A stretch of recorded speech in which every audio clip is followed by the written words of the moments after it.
জন্মসূত্রে আমি একজন হিন্দু, আমার মা বাবা হিন্দু, আমার ফ্যামিলি হিন্দু, আমার যে ওয়াইফ আছে ওয়াইফও হিন্দু। আমি মরতে রাজি আছি, কিন্তু আমি আমার আল্লাহকে ছাড়া, আমার রাসূলকে ছাড়া আমি কখনোই আমি চিন্তা করতে পারি না। আমার বাসার মধ্যে মূর্তি পূজা হয়, তাদের সামনেই এই মারধরটা হয়েছে। এই জায়গায় এই ঘটনা আপনাকে আঘাত করছে কে? আমাকে আঘাত করছে ইমরান। শ্রোতা, হিন্দু থেকে মুসলমান হয়ে পড়লেন কঠিন বিপদে, এই দিকে জনগণের কাছে চাইলেন সাহায্য। আসলে ঘটনাটা কি সেটা কিন্তু আজকে সম্পূর্ণ ভিডিওটি দেখলেই বুঝতে পারবেন, যার কারণে সম্পূর্ণ ভিডিওটি না টেনে দেখতে চেষ্টা করবেন। তো কথা না বেরিয়ে চলুন আমরা ভিডিও মূল আলোচনায় চলে যাই। ভিডিও মূল আলোচনায় চলে যাওয়ার আগে আপনার কাছে আমার ছোটো করে একটু অনুরোধ, আপনি প্রত্যেক মুহূর্তের আপডেট পেতে চাইলে অবশ্যই চ্যানেলটি সাবস্ক্রাইব করে দেবেন এবং পাশে থাকা বেল আইকনটি ক্লিক করে দেবেন, তাহলে প্রত্যেক মুহূর্তের আপডেটগুলো সবার আগে পৌঁছবে আপনার কাছে। তো সে কথা না বেরিয়ে চলুন আসলে ঘটনাটি তাহলে বিস্তারিত দেখে আসি। টাঙ্গাইলের দেলদুয়ার থানাধীন এলাসিন ইউনিয়নের সিংহরাগী উত্তরপাড়া ৬ নং ওয়ার্ডে আমরা রয়েছি পরিমল শীলের বাড়িতে, যেখানে সামান্য একটি ঘটনাকে কেন্দ্র করে একটি হত্যাকাণ্ড হওয়ার মতো ঘটনা ঘটেছিল। আমরা সেই সংবাদ পেয়ে ছুটে এসেছি। আমরা সরাসরি তাদের মুখে শুনবো কি ঘটনাটি ঘটেছিল আর কি কারণে এই ঘটনাটি ঘটেছে। তো কি হয়েছিল? সত্যি আমাদের এই ঘরটা নিয়ে সমস্যা। আমাদের এই ঘরটা যখন দেয় তখন মানে আমার ভাসুর এই পাশে ওনাকে ডেকে এনে বলছে যে দাদা আমরা ঘরটা দেবো, তো কোন জায়গায় খোঁটাটা গাড়লে ঠিক হয় আপনি দেখাই দেন। তখন ওই জায়গায় খোঁটা দেখাই দিছে, উনি দেখাই দিছে। তারপরে আর আমাদের একটা লোক নিছে খোঁটা গাড়ার জন্য। আর আমার ভাসুর ছিল, আমার স্বামী ছিল, আর আপনার আর ওই যে আমার যে ভাসুর দেখাই দিছে খোঁটা গাড়ার জন্য তার ছেলে ছিল।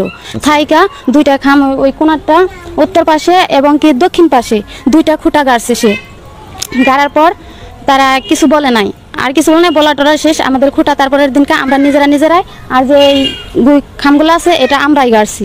কামলা ছিল আমরা দৌড়ে নিয়ে দিছি। তো তারপরে যখন ওদের আবার এই একটা অনুষ্ঠান ছিল যে আমরা এই দুদিনে কাজটা করতে পারবো না, যাক ওদের অনুষ্ঠানটা বাইরে যাক তারপরে আমরা কাজটা করব। তো ওই সময় দেখা যাচ্ছে কি আমরা এই ঘরে কাজ করতেছি, আমাদের কাজ করতে দিতেছে না, বাধা দিতেছে যে না এই জায়গা মাপা হবে। তারপরে মানে কাদের সাথে আপনাদের ঝামেলা? কাদের সাথে আমাদের ঝামেলা? আমাদের এই যে মাস্টার, মানে পাশে প্রতিবেশীর সাথে? হ্যাঁ প্রতিবেশীর সাথে। এটাই হ্যাঁ। যখন ঘটনা ঘটে এটা মানে মারামারি তো হয়েছে, এটা কে কাকে মারছে? কাকে মারছে? আমার ভাসুর, আমার স্বামী এবং আরো লোকজন ছিল, গণ্যমান্য এলাকার আরো লোকজন ছিল এবং আমি সবাই ছিল। তাদের সামনেই এই মারধরটা হয়েছে এই জায়গায়। আচ্ছা। এবং আর আমার ওই যে যা তার সামনের কাপড় চোপড় আমরা সবাই ছাড়াতে গেছি, আমাদের সবাইকে নিয়ে হস্তনস্ত করিয়া তারপরে মানে এক পর্যায়ে মানে আমার গলায় একটা চেন ছিল সেটাও নিয়ে গেছে। নিয়ে গেছে? হ্যাঁ। আপনাকে কি মারপিট করছে? হ্যাঁ, আমার চুলে ধরে করছে। তারপরে যে পাশের বাড়ির লোকজন আইসা আমার মাথায় পানি উঠালছে। আচ্ছা। তো আমরা ভাইয়ের কাছে জানবো, তো এই গতকালের যে ঘটনা, এই ঘটনা বাইরের কে ছিল? বাইরের ওরা হলো আপনার ওই বারাটিয়া সন্ত্রাসী, এই এলাকার সন্ত্রাসী কায়েম করে ওরাই। ইমরান ছিল, ওই যে এক নাম ইমরান, রাসেল। ও রাসেল ওদের নেতৃত্বে আরও অনেকে ছিল, গঙ্গদরি আছে, ওরা আমাদের যে যখন ঘটনা ঘটে তখন কি কোনো মাতাব্বর কিংবা মানে যেহেতু শুনছি যে পরিমাপের একটু সময় ছিল, জায়গাটা মাপার সময় অন্য কে ছিল?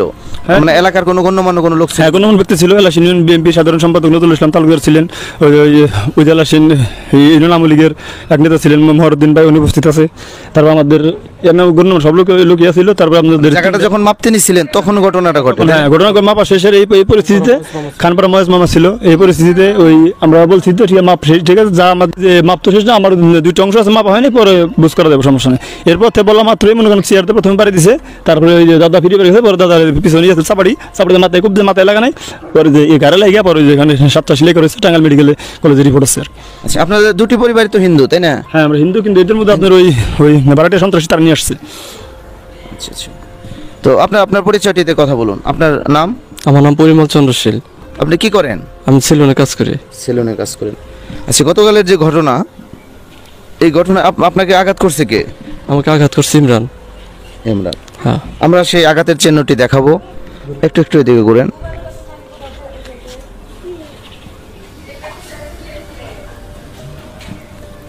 কোথায় নিয়ে গেছিলেন?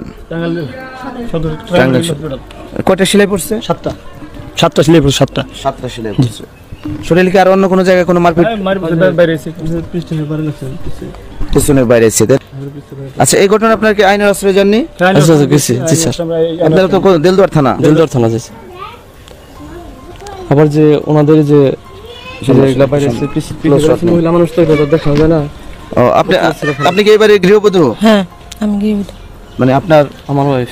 হ্যাঁ, যাকে দেখতে পাচ্ছেন তার কিন্তু সহধর্মিনী আপনাকেও মারপিট করেছে, তাই না? আমরা আমরা আমার এই যে আমরা হাতে আঘাতের জন্য দেখতে পাচ্ছি। আমার যে মিসকি ছিড়া ফেলেছে জায়গা। আপনাকে কিভাবে আঘাত করছে? আমি তো ফেরাতে গেছি, তারপরে এই যে পিস থেকে এসে জামাট নামাজ মিসকিট টিসকিট আইনা ছিড়ছে, তারপরে হাতের মধ্যে, তারপরে পিঠেও বাড়ি লাগছে। আচ্ছা, এমন তো না যে আপনারা তাদের আঘাত করছেন? না না না না, তাদেরকে হাসপাতালে ভর্তি নাই তো? না না না, এখানে সাক্ষী আছে তাদের। এখানে তারা কয়জন ছিল সংখ্যায়?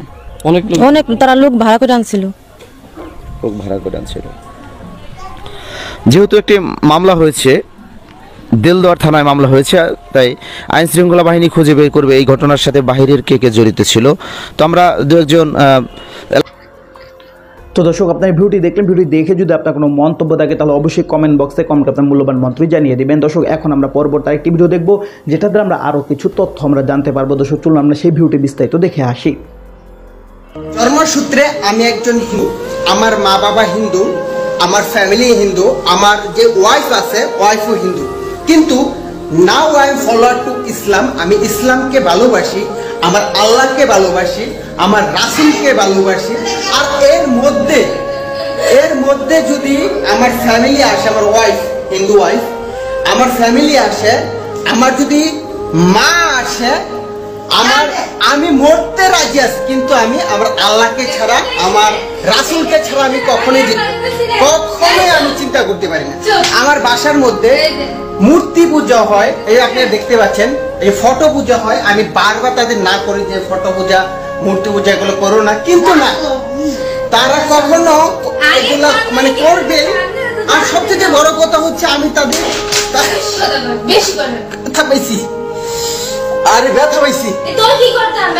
আর সবচেয়ে বড় কথা হচ্ছে আমি তাদের ধর্মের মধ্যে আঘাত আনতে চাই না, তারা যে ধর্ম করে, কারণ ধর্মে অন্য যে ধর্ম করতেছে তাদের ধর্মের উপর প্রেশার ক্রিয়েট করাও সবচেয়ে বড় গুনাহ হতে পারে, বা সবচেয়ে গুনাহ করে। তাদেরকে আমি বোঝাই যে তোমরা আল্লাহর পথে চলে আসো, আমার রাসূলের পথে চলে আসো, কিন্তু না, এটা আমার ওয়াইফ দেখতে পাচ্ছেন আমাকে বোতল দিয়ে পেটের মধ্যে এখন খুঁজে আমার স্বামী বাম পাশে ব্যথা পাইছি, এরকম করতেছে আমার সাথে প্রতিনিয়ত। আমার মেন্টালি ডিপ্রেশন দিতেছে, প্রেশার দিতেছে।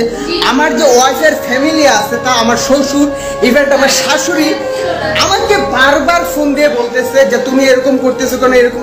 আরে ভাই, আমি এরকম করতেছি না। আজকে যদি আমি মারা যাই, এখন যদি মারা যাই, তখন আমার এই যে দেখেন আমাকে দরজা বন্ধ করে লাগতেছে, আমি বাড়ি গিয়ে কথা বলি দেখে। আজকে যদি আমি মারা যাই, এখন যদি আমার কিছু হয়ে যায়, তাহলে কিন্তু ওরা আমার সাথে কিন্তু যাবে না কবর পর্যন্ত। আমি নিজে দেখছি আমার বাবারে শরীরে আগুন ধরিয়ে দিতে কেরোসিন তেল দিয়ে, আমি নিজে আমার বাবার শরীরে আগুন ধরিয়ে দিছি। আমি নিজে দেখছি আমার জ্যাঠা কাকা যারা আছে হিন্দু, তাদের শরীরে কিভাবে পড়তে, তাদের ভাঁজ দিয়ে কিভাবে কুচে কুচে তারা মাংস, রক্ত, পিণ্ড পর্যন্ত শরীর থেকে আলাদা করতে আমি নিজের চোখে এগুলো দেখে বড় হয়েছি। আমি নিজে একসময় মনে করতাম যে হ্যাঁ, এটাই সঠিক রাস্তা, এই রাস্তা ছাড়া আর কোনো সঠিক রাস্তা নেই। কিন্তু আমি এখন বুঝতে পারি, দেখেন আমাকে দরজা লক করে রাখা হয়েছে যাতে আমি বাইরে গিয়ে কথা না বলতে পারি, মানুষের যাতে না শুনি। আমি আই ডোন্ট কেয়ার। আমার মধ্যে, আমার আল্লাহর মধ্যে যদি কোনো ব্যক্তি বর্গ বা পৃথিবীর যে কোনো মানুষ আসতে পারে, আমি তাকে মানব না, বিকজ আই লাভ মাই ইসলাম। আমি আল্লাহকে ভালোবাসি, আই লাভ মাই রাসূল, আই লাভ মাই আল্লাহ। আমি নিজের জীবনের থেকে তাদের বেশি ভালোবাসি, তাদের ছাড়া আমি কোনো কিছু চিন্তা করতে পারি না। আমি রোজা থাকি। তো দর্শক, আপনার সম্পূর্ণ ভিডিও দেখলেন, সম্পূর্ণ ভিডিও দেখে যদি আপনার কোনো মন্তব্য থাকে তাহলে অবশ্যই কমেন্ট বক্সে কমেন্টে আপনার মূল্যবান মন্তব্য জানিয়ে দেবেন। দর্শক, কথা বলতে বলতে আমরা ভিডিও শেষ পর্যন্ত চলে এসেছি। ভিডিও শেষ করে আপনার কাছে আবার অনুরোধ করছি, আপনার প্রত্যেক মুহূর্তের আপডেট পেতে অবশ্যই চ্যানেলটি সাবস্ক্রাইব করে দেবেন এবং পাশে থাকা বেল আইকনটি ক্লিক করে দেবেন, তাহলে প্রত্যেক মুহূর্তের আপডেটগুলো সবারই পৌঁছবে আপনার কাছে। তো সব বিশেষ করে ভালো থাকবেন, সুস্থ থাকবেন, আল্লাহ হাফেজ।